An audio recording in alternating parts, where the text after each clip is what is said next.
So I just want to say this real quick. I feel like with this delay with Instagram and how it is, it doesn't allow you to get the full effect of the podcast because of the delay. Like now it's showing the intro, but it didn't show it all until I press live. So while we're getting set up, thank you everybody who is going to be coming on to Instagram. Let's make sure that we got Facebook going on over here. Trying to get everything situated. All right, we are live on Facebook. Let me check mine I'm too.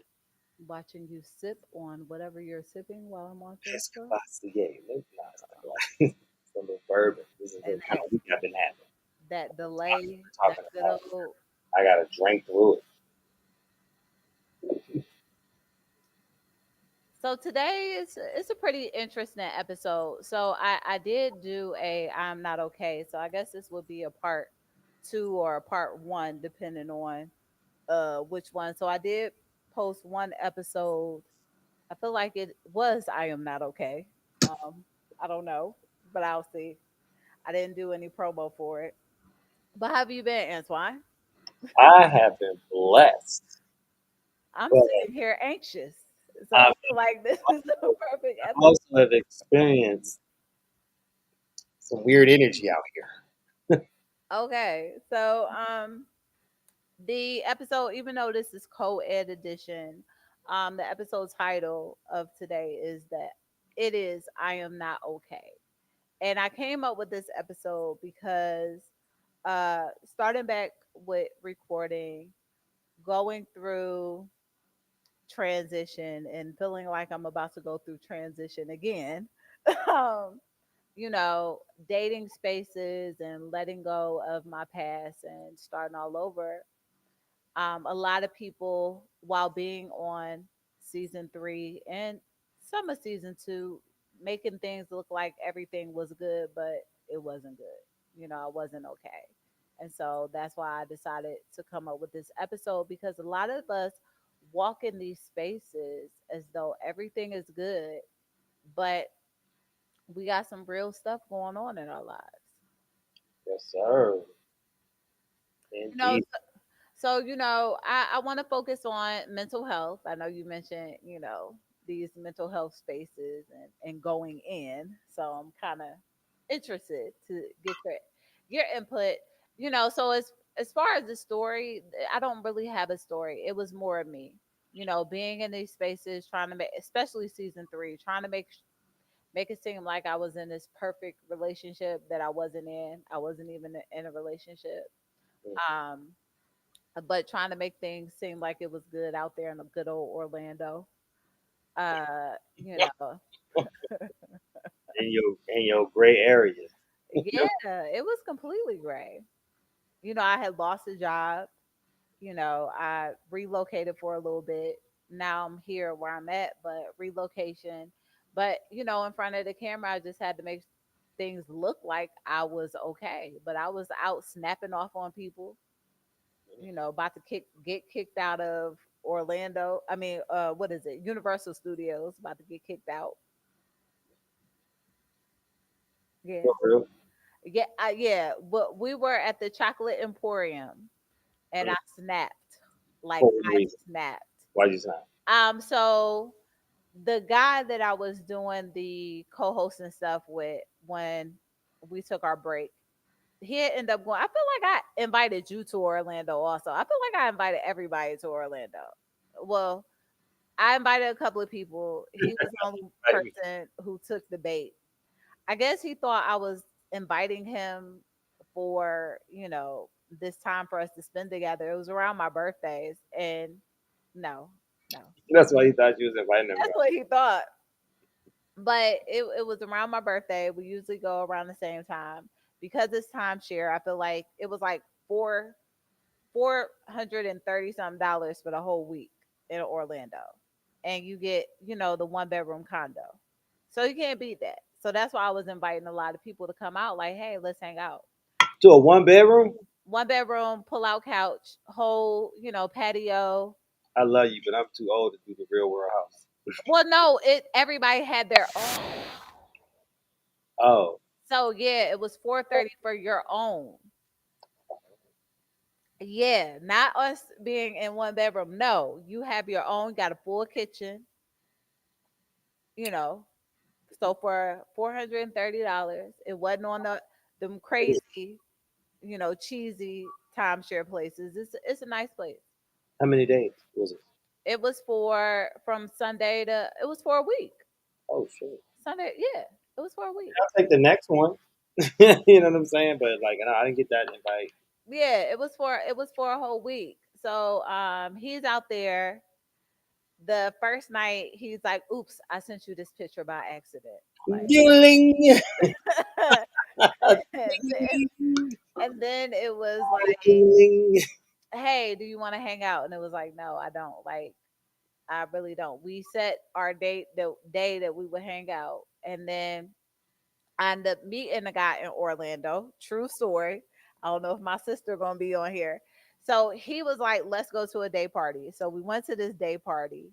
I think it was on a Sunday. Yeah, it was no Sunday. I don't know. Went to this day party and I'm chill. I think you've seen me out when we went to the All Black. I don't be out on the dance floor like that. I'm just a chill person. What And about? so he kept saying, "You want to drink? You want to drink?" I was like, "Nah, I'm good. I don't want to drink." "You sure? You sure? You sure?" I was like, "Nah, I'm good." So then even my sister was like, "This is how my sister is. She's good.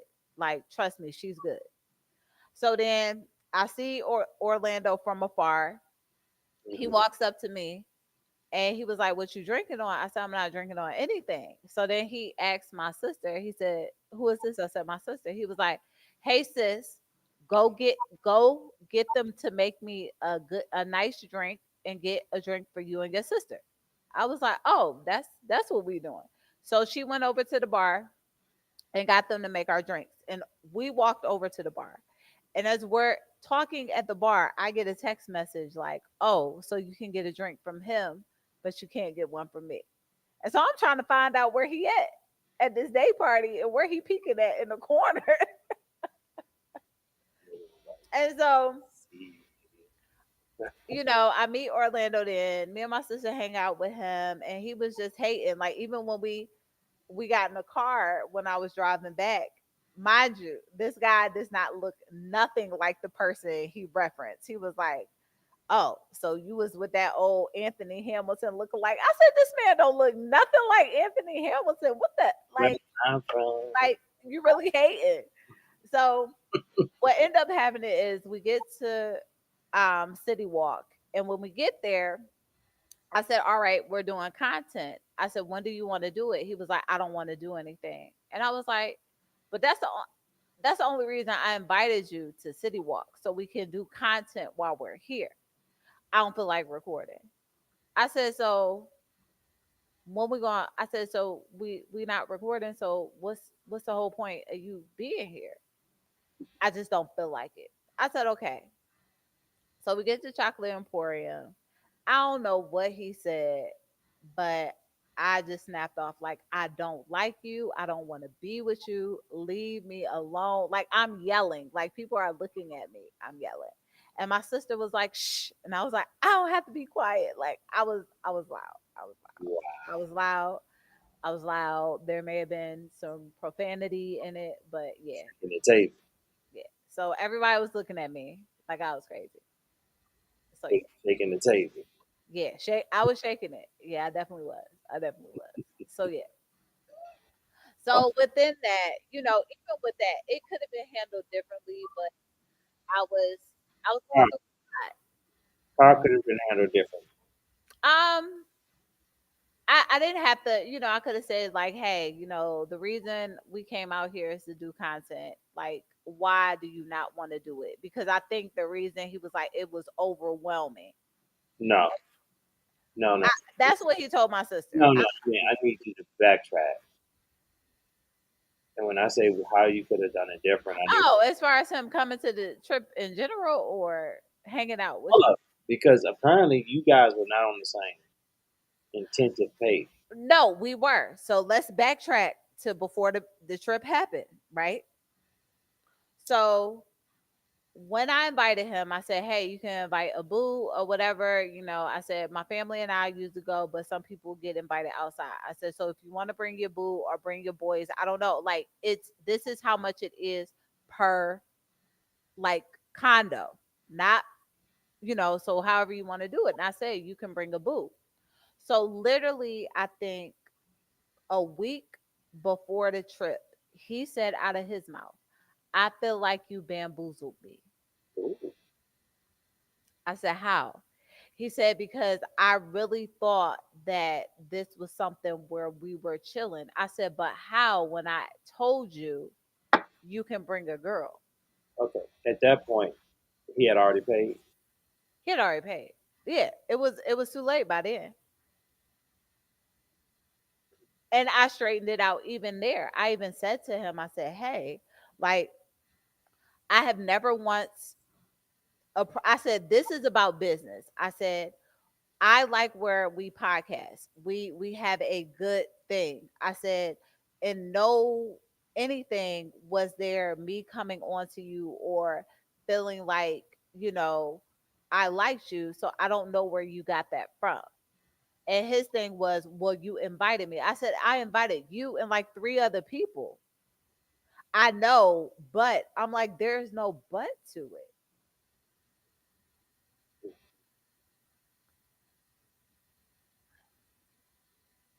So So yeah, there was nothing you could have done. There.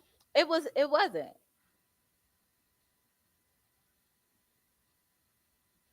So So yeah, so going ending that podcasting relationship for whatever reason, I come back home and I'm still not good. Like even with you, I wasn't really talking to you, saying what was going on. I knew about at that time my surgery was definite, but because of my health, I kept having to get it pushed back. mhm, So, I'm stressing out because I have all this stuff that I'm going through, and technically, I'm not even situated in a permanent place to stay because I'm still looking to figure out if I'm going back to Northern Virginia, if I'm going to Jersey, or, because Richmond was never the plan. It was either Northern Virginia or Jersey. okay. Yeah. So, or Florida, because And Florida was still kind of open at that time. they say Richmond looking real cute right now. Is it looking real cute over there now? It's been a while. Yeah, it's nice. It's nice. They got a lot of stuff going on. Shout out to the Love Movement. They have a brunch at this place called Harry's. Mhm. That they just built out in Scott's Addition. It's pretty. It's not. They didn't build it, but they changed the restaurant. I guess it was another restaurant. And so on Sundays they have brunch. It's really nice. Um, then you got the park. That's still nice. They got different restaurants in there. It's much different than What I grew up in. huh? You said what I grew up in. Yeah, definitely. It's totally different than where I grew up too. All right. So then, all right. So You I want guess good. huh? You want good, but you was putting on a face. I was putting on the face. So I guess I could have took a break. I could have told everybody, "Hey, I need some space." But I felt like if I stopped, I felt like I failed Where did that come from? because not even though I still stopped, not finishing, starting, you, Robin, everybody saying how great this is, and then these relationships that I built with other, podcasters. And even I was writing at the time too. So I was writing for a PR company. Everything was like, "Oh my gosh, this is so good. This is so great. You're so like," I wrote an article for a woman who what her film was featured in Paris at whatever the film festival is out there. Hey, Yeah, so it was like I had all these great opportunities going on, and it's like I can't stop because I don't want to stop to tell somebody like I'm really not feeling it. Even when I wrote her article, for her, I think her and I did so many rewrites that at one point she kind of just put her spin in it because I couldn't get it. so then,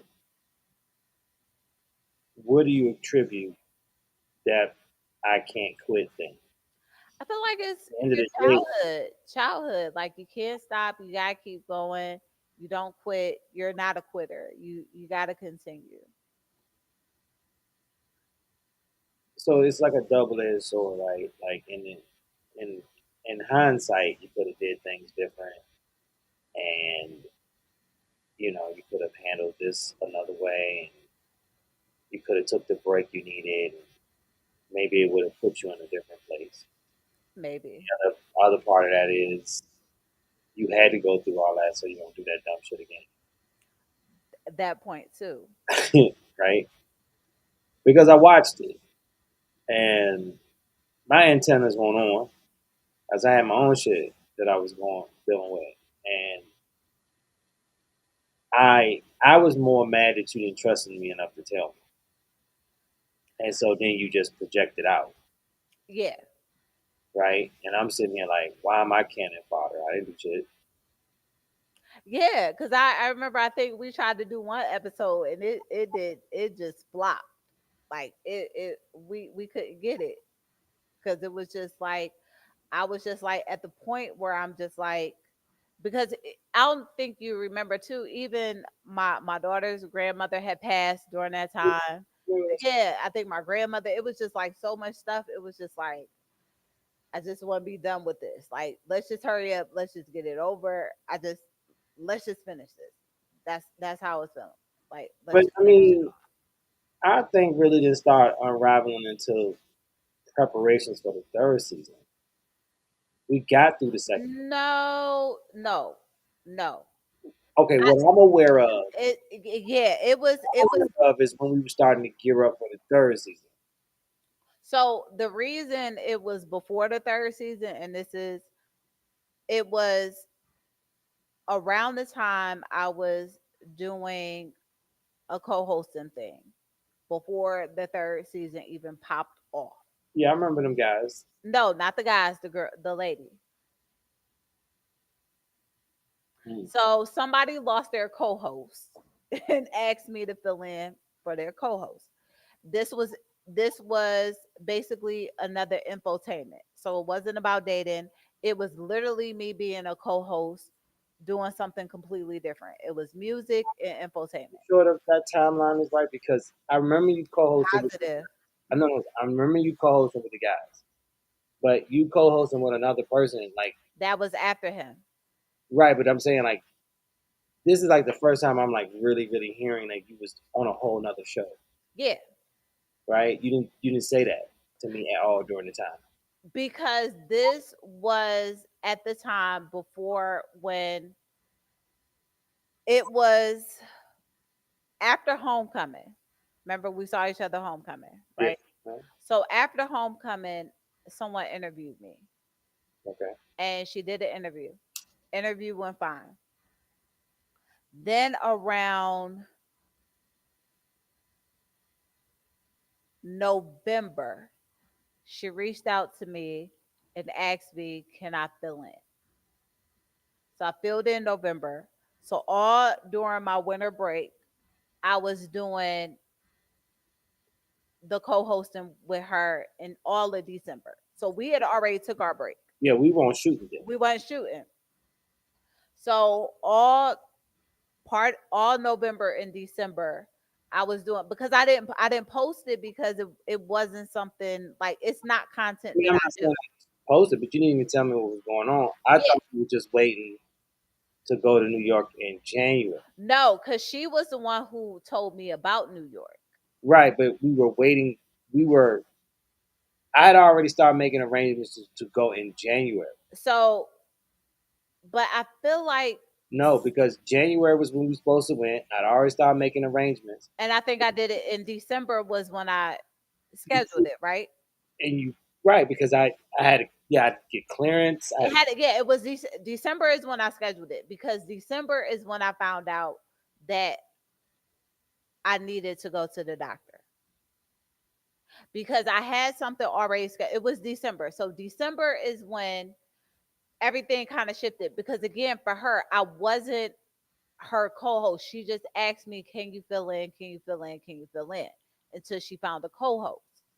So when December hit, December I had something already scheduled and planned. I scheduled the podcast because I changed the dates twice, right? Once for me. I feel like I changed them twice. If it was once, We then were supposed to go in January, and then you pushed to February, and I said, you know, I'm out so of town. what had happened was December, right before I went back up to Richmond, I had an appointment, was having everything. Okay, this is what's going on. And when I had the appointment, it was like, you need to go to your primary. So then that's when it kind of shifted because it was still COVID. So I had to drive from Norfolk to Woodbridge. So I'll go out there, get whatever, da da da. So what ends up happening is my doctor was kind of like, you can't do whatever. And I wasn't cleared to do a couple of things. So then that's when I said, okay, let me try to see if I could reschedule to it. I did it twice. That's what it is, Antoine. I did it twice. I rescheduled twice. The one that I told you about was the I feel like it was the second time. I feel like I rescheduled twice. For I was some reason, we was set to go. We was set to go up there the weekend of like January the 6th, 6, 13 or 16, somewhere around that time. And I was good with that date. And something, so then it had to be November-ish because whatever happened, I had to stop my original plans in December so to figure out what was going on with my health. I don't know that part of it. What I Yeah. know about us was someone told you about getting in a studio. That I talked to yeah, that was in November. That was like end Someone of November, December. Yes. somebody else was supposed to give you access or help you get into an actual studio, right? That was when we was gonna go up in January. Yes. Then you start dealing with this woman, and then No, no. no. I mean, you was. I remember you said that there was a woman who was going to help you out with something, right? She was like she was helping you, and you was helping her. It was like some quid pro quo. That's when the conversation around January switched. That she wants to do this in February. She said we should do this in February, and then you picked that weekend that I'm in Jamaica, and I'm like, oh, No, no, no. She suggested because of I had to switch the dates. She was just like, why don't you do February since you can't do January at all? Because I couldn't do January at all. That's how it switched. But she wasn't doing something for me. She knew she was the one who suggested the studio. Because what I was going to do was oh, what I was going to do was I was just going to go to Philly, rent out an Airbnb, and do the recording there. okay. But no, she didn't give me that date. I had found that date because that was the only date that was good because come April was when everything in my life was about to go crazy. I mean, I understand that. So yeah. I So understand that. that's why I'm saying I knew February was the only because again I'm trying to rush and get all this stuff done. I'm trying to hurry up and get everything done. And February was the only time that I could do it. Because after that, that's when I was literally going up and down the road to go to doctor's appointments. So even though we had finished shooting season two, Because I even stopped talking to her before I even did February. I stopped talking to her in January. That's why I was trying to figure. I stopped talking to her in January so again, why couldn't you say you weren't? Why do you feel like you had to just keep fighting through that? Like you were tearing yourself apart, and you was tearing yourself apart, and then people around you was collateral damage, whether they deserved it or didn't. because it was that whole failure thing. I felt like I failed. How? I felt that way because of everything that was going on. It's like, no, I could keep it together. I could do this. You know, it's not that serious.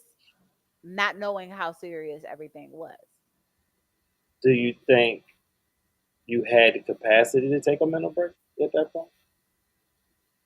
I think I did. Um, I think I should have, and that's what I was going to ask. Like, when do you feel like, going through stuff? When do you feel like people should, like, when is that point where it's like, okay, I need a break? When they're smart enough to realize they need one That part. immediately. But we not. We push. Like I did it, push through, and then I didn't get a mental break until I broke. I'm talking about like I had a full on panic attack in the middle of the street. Couldn't breathe, couldn't talk. I think I was crying. It was terrible. If anybody saw me, they would have thought I was probably fucking retarded. Excuse me, can't say that word. They thought I was going through. Somebody would have called somebody if they saw me. I was just walking alone in D.C., leaving a bar and trying to call a friend of mine and had a fucking panic attack in the middle of the street.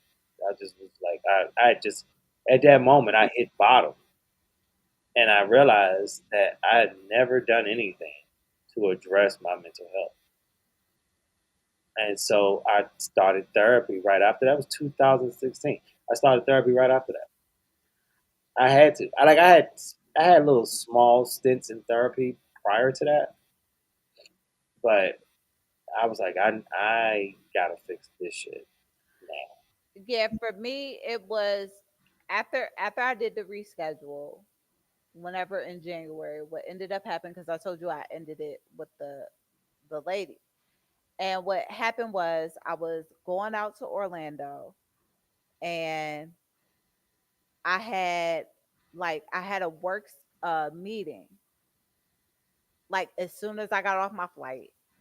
And I think I got off the flight, I didn't get my rental in enough time. Like, they held me back from, it was a delay. We're waiting on my rental. And what happened was the lady who I worked with, we recorded her stuff on a certain day. Mhm. She canceled on that day and pushed it to the next day. Even my grandmother, I never forget, because my grandmother was like, she's going to interfere with the time that you're in Florida. And I was like, no, because I don't record in Florida. Like, I don't. So she canceled the next day, and then she knew I had the flight. So I told her, I would try to do it, but I can't do it after 5 o'clock. So however long your stuff, it is a hard stop at 5. Like, we cannot go past 5 o'clock. Because I got stuff I have to do. So again, my rental was behind, and I think I had to get his key from his house. So I drove to his job, and I had a meeting, and I had a couple of meetings. And his job to his house, I knew I wouldn't get to where I needed to be in enough time to record. Mind you, she pushed it back. So now, again, the time that I told her I was available, I wasn't going to be available.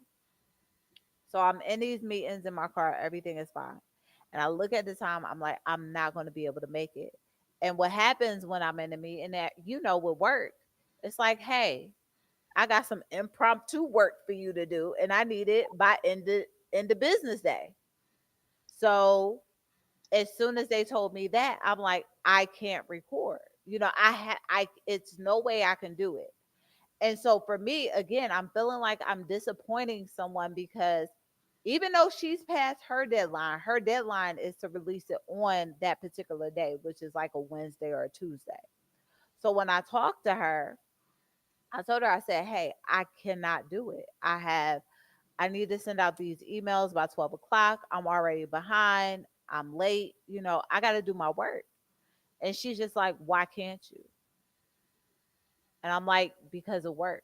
She's like, well, when can you? I'm like, I can't do it anytime while I'm on this trip. And it was more of the like, why not, for what's the questioning. And but I was still trying to make time. Like, well, maybe I could do it, maybe I could do it here, maybe I could do it there. And I just bust down crying, like, I can't do it. Like, I cannot do this. I am behind. I am like I'm trying to fix everything and do these problems with work, trying to help you. You're getting upset with me, and I said it. I'm like, I can't do any of this, and I just started crying because it was a lot of stuff with the Florida stuff that came out. It was just so much stuff that came out, and that day I just broke down. Like that was like the day I found out he was messing with somebody else. It was just like everything going on all in one day, and I was like, I can't do this anymore. I'm like, I'm trying to be the fixer. I'm trying to fix everything. I'm trying to be there for everybody else, but I'm not there for me. And that's when I told her, like, I can't. There is no way in any capacity in my day that I can do any of this while I'm out. Like, I'm sorry, you can't do you can't do your podcast episode. I'm sorry, but I can't do it. And then she put me on a 2 week notice. So yeah. So it's like, so that's just regular life. You know, you try to tie in dating when you dealing with shit like that, or dealing with any type of person where you have to like give part of yourself to that situation. That's a no win. Mm-mm. But we do it all the time still because motherfuckers don't know how to be by themselves. They don't understand. Now, when I hit my when I hit rock bottom, I was coming out of a relationship. It would have been irresponsible for me to go jump right back into it. Like you gotta get that phone call. And people act like they good. They just bounce from relationship and they good. And they don't get that phone call. They don't take no time to process why the relationship failed, what part they played in it, where they could have been better for the next time. None of that shit happens because they just ready to just be with somebody who wants to be with. So why isn't it good to date when you're not mentally ready? Would be my question to you. Because you're a wreck. You're not even good to yourself. How you gonna be good to someone else? Like seriously, I see it all the time. People be overwhelmed, and then they don't understand. Okay, just tell me that. Tell me you're overwhelmed. Tell me that this is not a good time for you. Maybe we can revisit this down the line if our interests still align. I think that's what people fear is if That's you take that's a that's break, irresponsible. can you come back? Like, I think a lot of people fear that. They're Really, afraid that, you it's know, not about coming back. Fuck that. It's not about coming back. It's about saying I met you at the wrong time. Now that I acknowledge that's the wrong time, I need to fix it. If it's meant to be, and it's the right time at the right moment, then it will be. Excuse me. But people don't need to worry about going in reverse. You're gonna meet a lot of dope people at times of your life where you shouldn't. Just because you meet a dope person, don't mean you have to try to hold on to them in a way that requires you to give parts of yourself that's true. because you don't have it to give. Now, if you're meeting people and you're just building connections with no expectations, then you could be a wreck because you're not beholden to anything but building a friendship. But you're meeting people with the intention and the purpose of finding your mate and companion, and you're not whole. What the fuck? They tell you that you're supposed to give people from your spilling over cup, not your 3/4, 1/4, one half cup. But again, we are a society of people who can't be alone. So, Harold Reed, I guess that's somebody on your page. Yeah, that's my man. So he made a comment because it didn't pop up on here. At all. So he said dealing with mental health challenges can be incredibly difficult. It's tough because we often prioritize other things in life and inadvertently push our mental health to the back burner. When we finally realize that we need help, it can be overwhelming and feel like we've left it too late. I understand how hard it can be, and I want you to know that you're not alone. Thank you. That's my man. He's a good guy. I gotta Brother change from this. another mother. But I mean, that's real. But you know, like it's so sad for us because all of this clarity comes in hindsight. Yeah. You know, and we drag ourselves through so much unnecessarily. But I encourage people that that's okay. You can stumble, you can fall, and you can get up, right?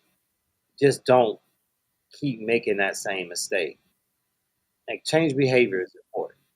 So what kind of routines do you feel like? I know on our podcast that particular episode we talked about journaling and things that I don't know if you journal. So we talked about journaling and I statements. I know for me I don't journal even though I'm a writer. I do not journal. I do a lot of I statements though. I try to do I statements. I do the post-it notes. I put them everywhere to kind of look at stuff to Mhm. be positive. I have my vision board to kind of focus. But what are some things that you feel that, when taking a break or you may feel like taking a break, I push therapy. Therapy is always, a great thing to try. It definitely helps. I try do that I shit. didn't do it, but some people are afraid to go. Yeah. I currently, have some dealings with someone who doesn't think they need to go to therapy, and I'm just like, yeah, but you react. You re- I know you need to go to therapy because this is what you do. Hmm. You let your trigger allow you to react, but you don't let your security allow you to be curious. So when you respond, it sounds like a triggered response. Okay. You know. So yeah, I've been preaching therapy for a minute. It was probably one of the best decisions in my life, right? And I was speaking to a young lady, and my little profile says, come healed. Like I'm therapy taught me this, right? Her question to me, and she didn't see what the problem was, and she immediately deflect based on my response, right? But her question to me was, I like what you said about therapy. Okay. Did you really go? And I simply responded by saying, please don't make me subject to your trauma. Like don't deflect, onto me. If somebody has lied to you in your past, that's not on me. I'm not lying to you. Like I don't have a reason to lie to you. I got Like you. and she said that was rude and that I was being offensive and defensive. Okay. So you know what I'm saying? So like it's so funny to me that we're in a point where we are trying to shed the stigmas of therapy. Yes. A lot of people out here are asking for you to come heal, come with all this emotional intelligence, be able to communicate, but they haven't done no work on themselves. They don't even like it's funny like how everybody is just ducking accountability these days, men and women. The thing about it is it's the word is so torrid now because men are starting to use it back. See, accountability was only a thing that men had to deal with. You need to be y'all ain't accountable to y'all actions. Y'all do this, y'all do that. Woo, woo, woo, woo. Cool. Yep. Yeah, we did that for years. But then men started getting some of that work, start getting that therapy, and then they start asking for that accountability back. Now it's funny because I really didn't understand that we was gonna talk about this today, and I just had this conversation with somebody because I met them at a point where they were busy, Okay. overwhelmed. I could hear it, even though they wouldn't physically say it.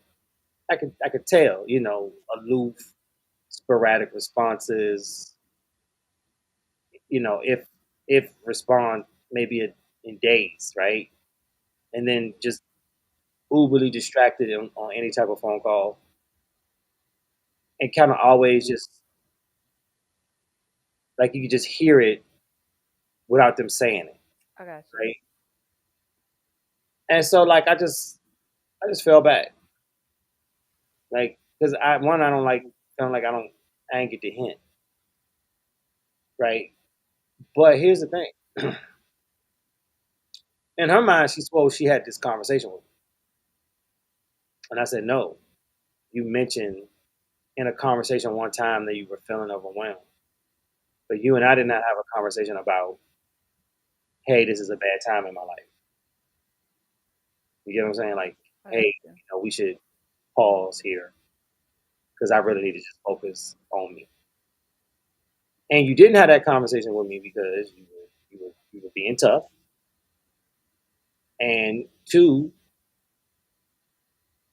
the work your work you either trying to get done or maybe work you working on didn't think didn't make you told you that you didn't have to tell me that at all. Therapy said that you didn't have to communicate if you didn't want to. Now, I'm not sitting here to debate anybody's therapy methods, but the whole point of therapy for me was to be better at communicating and expressing what I was feeling after I learned how to recognize what I was feeling and be able to healthily what's that? How do I say that? Help who? Healthy, how to express it in a healthy way. Oh, okay. I was trying to say healthily, like that's a real word. It's not a real word. Well, and that was the one thing that I think I put as the last focus point of the resolution. Like, what does that look like? You can tell the changes in people, when they are really, you They're know, more, they're more protective of their peace of mind, and they're not afraid to call you on some bullshit. Like, all right, here's another story. I don't even know if she's listening, but recently, somebody was going through a lot of stuff, and they had a minor trigger. I wouldn't even say a trigger response. They had an emotional response to something, okay, right? And I didn't like it. I didn't, but I fuck with her on a level that like she can get that grace because we're gonna talk it out, right? Boom. Couple days go by, and it's the scenario in which she had the emotional response kind of was a role reversal, right? okay, Now, at the time, I was dealing with something had came across my space and put me in a mood. So when the role reversal happened, she received a trigger response from me, right? Because that's how I felt in the time. got it. The I got problem was, and I full transparency, I brought it up on her birthday because the role reversal just happened to land on that day. So I was like, hey, if and I brought back up what her emotional response was about. Hey, if you talking about something that feels like that, that's what this feels like. And she was like, I thought we already talked about this. And next thing I'm realizing, oh shit, I'm having a triggered response, right? you. So we got off the phone. I let it sit for a bit, and I text her and I just apologize like profusely, like and explain what happened. And then later on, me had a conversation about it, and we're good. That is the work. That is growth. You don't always agree, but the work helps you and that person come back to a healthy place of understanding and clarity. And definitely communication, because I was going to say, even if we sum up the episode, communication is key. Like being transparent, um, not being afraid, being able to say that I'm not good, things aren't okay, or like you said, having a triggered moment, but coming back into those spaces, apologizing and saying, I didn't realize I did this, or I'm sorry when I did this, just because we have to make changes. We definitely do. Going into these spaces and still feeling like you can do the same thing over and over and not try to improve or better yourself is not a good thing. Sometimes we got to take a step back and look at, what am I doing wrong? How can I fix myself? And how can I, better myself Mm. to be a better you for you? I mean, well, I guess some of the things I would say is, again, it's just acknowledgement Hmm. of what is going on in your world and being okay with saying I'm not okay. Two, accountability to hold yourself to a better standard so that you're presenting the best version of you out here in the world. You know, a lot of people will never be okay. One of my favorite things is I heard was, heal the child, save the adult. Hmm. That shit ain't happening still. So we're gonna be at a crossroads. So the problem is now when you got people who are doing work, there are people that they come around that's not doing the work.